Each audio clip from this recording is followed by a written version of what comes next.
This is the KitchensinkWP podcast, episode 329. I program my home computer. We have a server crash, 404 error, page not found, links aren't working, system is crashing, system is crashing, system is crashing. Your old HTML website, barely alive. We have the technology. We have WordPress. A new website, better than it was before. Better, stronger, faster.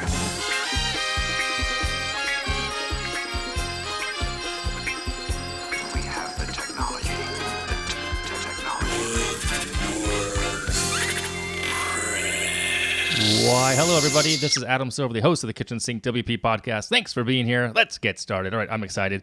Good topic coming up here. All right, first and foremost, upcoming events. No WordCamps as it is these days, but we do have an event coming up. It's in a week from the release of this episode, so it's I just want to mention it early. It's OpenJS World 2020. The conference has gone virtual. Tickets are free. It is June 23rd through 24th. And it's all about OpenJS Foundation's annual event, which brings together JavaScript and the web ecosystem, including Node.js, Electron, AMP, and more. You can sign up for free.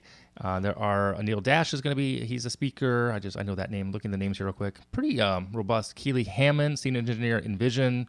Nicole Sullivan, Chrome product manager. Jessica Wilkerson. Oh, I know some of these names actually. I don't know them, but I know the names and I know who Anil is. Anyway, definitely check it out if you're interested in JS. So OpenJS World there's a link in the show notes. It's free, so check that out. All right, moving on. Segment 1 in the news. A couple things to talk about here. PHP turned 25 years old. There's an article over at WP Tavern, which is a nice little article that it marks 25 years since it was the inception of it. Rasmus Lurdorf released it as his personal homepage tools, PHP tools. It's now used by 78.9% of all the websites whose server-side programming language W3 Text can detect. It's pretty cool. So yeah, 25 years. That's crazy. I just think that's pretty darn impressive. So, and it's kind of neat. Anyway, so there's that. PHP has a milestone of 25 years. WordCamp Europe 2020. There's a link in the show notes here about their highlights and how they drew 8,600 registered attendees following a record-breaking contributor day. Additionally, Matt Mullenweg and Matthias Ventura demoed a new image editing tool coming to Gutenberg. So that was like a highlight. There's videos there as well. That's over on WordPress. What is it, on WordPress.tv? I think so, yeah. Yeah, it's on WordPress.tv already. So check that out as well. I think that's it. Yeah, that's it for the news. All right, moving on. Segment 2, the meat and potatoes of this week's show. So this week, shared hosting alternative update. So DigitalOcean and SpinupWP, more obviously on SpinupWP because that's what the topic says here. I'm revisiting this topic as a showed hosting alternatives. I discussed this and did some testing many weeks back with some options. On episode 180, DigitalOcean was a topic. In episode 262, with Amazon Web Services also as an option. And those were using them as platforms or host WordPress, not shared hosting, not your typical managed hosting. You're on your own kind of thing. And the summary of those is that both services work well and can host WordPress, but they're kind of techy to set up.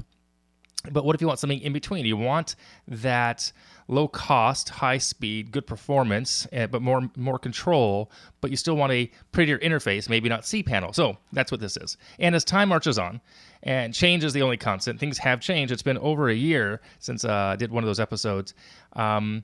It's time to, there's now services that make this easier. I'm pretty sure back at 262, which was 60, 70 weeks back, SpinupWP didn't exist. If it did, I didn't know about it. And there's some other alternatives as well, which I may review down the line. But so this week, I'm reviewing SpinupWP. It makes it much easier and cleaner interface than just using something like DigitalOcean or AWS by itself. And it should be easier. So for this review, of course, SpinupWP will be on top of DigitalOcean. So starting with why, as I said a moment ago, it's just easier. The theory is that it's easier. It's a cleaner interface. You control the server, the instances, the droplets over at DigitalOcean. So you still need a DigitalOcean account. You still pay for that separately, and you pay for SpinupWP. And we'll get to pricing at the end of all this. But first, the experience. So what's the experience like, and how does this work? Well, the experience was really good, actually. Simple to sign up. There's a configuration wizard. It'll walk me through about just everything I could possibly need to do to start off and creating a plan. I chose a $9 plan, which lets me have one server. It registered me, gave me my name, address, my credit card number, reviewed the order to be entered, press enter. Got a confirmation box, pay payment successful. Thanks for registering. So then it tells you about your billing cycle and the cost of moving forward, like what you'll be charged and when and for how long. It's month to month kind of thing. Full disclosure, I do want to mention this, by the way. I reached out to SpinupWP just via their chat tool about the 30-day refund and or canceling. Is it month to month? Am I going to be, what's the real process here? I was curious to know two things. Would they get back to me timely? And what is the true process? Because I'm testing it for a podcast. I'm going to talk about the service. We have no connection to each other. They don't know me. I don't know them, etc. So lo and behold, they got back to me really quickly, like within, I'm thinking within the hour. Yeah, so that's pretty impressive. And then they also offered me 60 days for free, but I still need to put my credit card in and I'll have to cancel before that time is up or I'll be charged $9. And that's fine. I mean, $9 a month. So the $9 a month is the first 3 months. Again, I'll talk about pricing at the end of all this. So I wasn't too worried about that. I just want to know, what's going to be the process if I want to cancel, because I don't know if I'm going to stick with this. Anyway, so I was appreciative of the offer, the responsiveness, and that was pretty cool. Support from a sales perspective was really nice. There is, and the technical support is a whole separate story, but I haven't needed that yet. So finishing the setup of the account, the next window was, Hey, Adam Silver, which I thought was kind of funny, as that is my Twitter handle. So it tells you that, hey, you have nothing here, let's go spin up your server. So there's also a link to say get started. And in hindsight, I probably should have clicked that get started documentation because I got into a little bit of trouble down the line. I'll talk about that in a minute here. So next window shows DigitalOcean and other provider that you can pick. What are you going to put this on? What are you going to install a server? You're creating a VPS, really, is what you're doing, with a nice looking skin on top of it, which is SpinupWP. So I clicked DigitalOcean. So I need to enter my name of what I want to call the server, enter the API token, etc. So I called it, KitchensinkWP test, got the API. And if you don't know how to get the API, there's actually 5 steps. It's really easy, but right there in the dashboard of what you're looking at tells you how to go get it, copy, paste it, simple. The next screen is to spin it up. And I'm picking what I want, the server size, the cost, the region. And I talked about this way back, when I did the original episode. They recommend a 2 gigabyte server for production, but I'm not doing a production server. That's $10 a month. I'm doing just a dev server. So I went the $5 a month option. So again, think about it. $5 a month plus $9 a month. That's $14 right off the bat. I got 1 gigabyte, etc. Keep in mind, on DigitalOcean, I'm going to call it DO from now on, you can upgrade anytime later. You can always go up. You just can't go down. And the prices go from $5 a month all the way to $1,680 a month, which gives you 192 gigabytes server, 24 CPUs, etc. Pretty impressive what you can get if you need that. I don't need that at all at the moment. That would be a good problem to have, I guess. And then you can pick a region. It says pick a region geographically close to the target audience for your fastest delivery, which I thought was weird because what if you're internationally trying to sell product? I don't know. So I picked New York because it's closest to me. I figured that's fine. DigitalOcean also gives you the option for backups at $1 a month, but it's really, if you dig into it, I dug into it, it's really 20% of the monthly server. So if you were a $10 a month plan, it's $2 a month, etc. So next screen, host name, time zone, pretty basic stuff. And then you get to pick database server. Options are MySQL 8 or MariaDB. It says if you don't know, go with MySQL 8. And it also tells you cannot change this later. So I did that. I went with MySQL 8. What else? Click the button. Oh, then you get once you start saying provision server, it says the average time is about 10 minutes. You can close that window, come back. Terminal window appeared, and the tasks being shown, or the tasks that are happening over at DO are being shown to you in this little mini terminal window inside the web browser. So, for example, establishing connection, upgrading packages, installing packages, doing the host name, firewall updates, SQL, etc. There's 15 different things it does for you. Installing WPCLI was one of the last things I noticed. So it was done, less than 10 minutes. It was pretty cool. And then you get some new options. The new screen now on SpinupWP has new options because there's something new to show you. It shows you the name of the server, the tech running it, Ubuntu in this case. It shows me the IP address, the provider size, and the region. On the left side, it shows sites. There are none in there yet. Databases, none. Sudo users, none, because I have no server. I have no site. I have a server, but nothing installed on the server. Does that make sense? And that shows me settings as well. Connection, metadata, disconnect. So it takes a bit to kind of get that first thing set up. The first time you set up and provision a server, I think is the longest part of all of this, technically, because you're not sure what you need and what you're doing just yet. Okay, I do recommend copying and pasting all the passwords and usernames and everything in a document somewhere. Secure, 1Password's fine, or I don't know, somewhere temporarily to put it, because you'll need that down the line. And the database passwords, all those other things are not going to be shown to you ever again. So keep that in mind. So the server set up. Now I need to create a site. I entered a domain that I own. I wasn't sure if I should call it the same name as the server or not, and I didn't. So I have a couple domains that I own that are not being used. And same thing, you go through the process of installing WordPress. Then a couple questions are asked. Are you ready to point your domain to the server? I said yes, and then it wants to update the DNS at the register.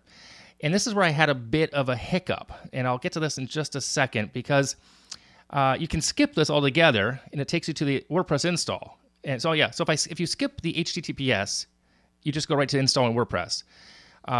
But if you don't do the DNS, or if your DNS isn't set up properly, then the issue is you can't get to the site on the front end. It was just kind of, it was a little confusing, and I'm pretty technical. So anyway, once you install WordPress, you can pick multi-site if you want. I didn't need it. Database name, table prefix, PHP version. You have a choice here between 7.2 to 7.4. I chose 7.4. And that was it. And literally clicked install. It was done in less than a minute. I think it was done in 44 seconds. Pretty darn fast. So now moving on to try to log into the site. I click go to the dashboard, go to admin, and it didn't work. So after spending some time, about an hour, I did test to confirm that I could see the sites were installed. I did this on 2 different sites because I was confusing myself on a few things. So I FTP'd in. I got FTP set up. So I know the sites were there because I could see all the files and the directories of a WordPress install were there. So I know it's there. So then I chatted up my wicked cool friend Aruba, who's a developer.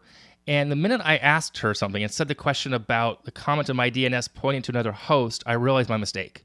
That changing the DNS at Hover, I use hover.com, changing the DNS there to DigitalOcean's DNS wasn't going to fix it for me because DigitalOcean isn't managing my DNS. It was being managed at the other host. It was being forwarded, right? So I should have changed the A name record there or added the text record there. And once I figured that out, literally like the aha moment was, oh, duh. And then it just took about 10, 15 minutes for the time to live, the TTL, to update and refresh itself. And then the sites worked just fine. So once I did that, everything was great. So the steps I recommend are this, which I thought could use maybe some new documentation. Maybe if they hear this episode, they'll know it. They'll do it. I'll share this with them as well. Create your DigitalOcean account. Create your SpinupWP account. And then before you do anything next, make sure your DNS is managed where you know what's going on and where it is and in control and ready to do something because you're going to need to verify that to have HTTPS. Okay. Then you head over to SpinupWP, provision a server, install WordPress, and you should be just fine. Again, it takes a little bit longer the very first time because you haven't done this. And then once you've done it a few times, it's pretty simple because I went back and did it a couple more times. I deleted things, etc. So another thing I want to mention here is email. So SpinupWP nor DigitalOcean provide transactional emails, meaning you'll need to set up a service to get admin emails, new user signups, etc. Spinup recommends Mailgun. They have a free starter period as you pay as you go. And Aruba also said she uses them and loves them. It seems pretty affordable. I have not tested that yet. I think I might come back to that eventually. And one of the things I want to mention here is one of the cool things that I'm looking at possibly doing, and I think a potential is really simple to do here, is cloning of sites, really quickly spinning sites up. Meaning if you're going to go after a specific type of site, a vertical market, a niche, if you will, you can create the first site one time off as a template. And then once you have it over at, SpinupWP, you could then really quickly just clone it over to DigitalOcean and have multiple sites on that server. Because you can, on a quote recommended server, 2 gigabytes, you could probably have 10, 20, 30 sites there without having a big problem. If you have a problem with bandwidth or speed, you can always upgrade when you need it. So you can expand it right off the bat within SpinupWP as well. You don't have to go back to DO at all. So it's kind of cool. You would want to go ahead and set up alerts at DO so you can give them some information about what's going on there as far as bandwidth and usage, just so you know if you're getting up to the edge of your allotted space and whatnot. So yeah, the cloning of something and going after a vertical niche, repeatable, I think is pretty darn cool and really fast, and I think worth it too. So and then the other question was this. I was talking to a friend of mine about this. Why add this to the cost of just using DigitalOcean by itself? Why add the additional layer? Well, like Aruba had actually mentioned, I asked her the same question. SpinupWP keeps all security up to date of the software stack, PHP, MySQL, Nginx, etc. Whereas DigitalOcean isn't going to do that for you at all. It's up to you to manage that. So I think that itself is pretty cool. So there you go. So lastly, pricing. So right off the bat, first, the pricing is $12, $19, $39. There's 3 different packages. They give you different things, servers, unlimited installs of WordPress, but how many servers you can manage within that dashboard. First 3 months, they have a deal, $9, $14, $29, which I think is a really nice way to get started and see if it helps and works in your workflow as a agency or developer. So that's it. Top level 20,000 foot view of SpinupWP. Pretty cool. I do like it. I watched some other tutorials and stuff after the fact, after I got a little hiccup. Got to figure it out. Some people don't like the fact that there's no PHP MyAdmin. I don't mind it because technically it's a security risk. So you can install it if you want it, but it's a minimal, clean, and fast interface to spin up sites and instances of WordPress really quickly, and even servers really quickly through other services. And again, you can use other services. The tie-in, the integration to DigitalOcean is one of the primary things. So I didn't test other services because I don't have access to other services at the moment. So there you go. My take on it. I very well keep it. We'll see. I mean, I'm also looking at options for some, side hustles that I do, as you all may know this already. So we'll see. I think it might be worth it to keep it for a few months and see if I can't make something work, this idea I have. Anyway. All right, that is for this week. Moving on to segment 3, tip and tool of the week. This week's tip is a website called nomadist.com. No, Nomadlist. Nomadlist.com. It's pretty cool. You put in a city that you want to see what's it cost to live there, and it tells you, it's pretty interesting. Check it out. It's over at nomadlist.com. It just tells you what the cost is if you're traveling around. Well, when travel is allowed again, you'll see what's the cost of living somewhere if you want to be a digital nomad kind of thing. So there you go. All right, I'm going to wrap it up here. If you have any questions, go ahead, send it in via email, adam@kitchensinkWP.com, or use the SpeakPipe function on the website. If you want to support the show, become a Patreon or buy me a coffee. You can do that on the buttons on the website. Sponsor the show. There's a form. Thanks so much for listening. Now go out and do some awesome things with WordPress. We'll see you next week. All right, bye-bye.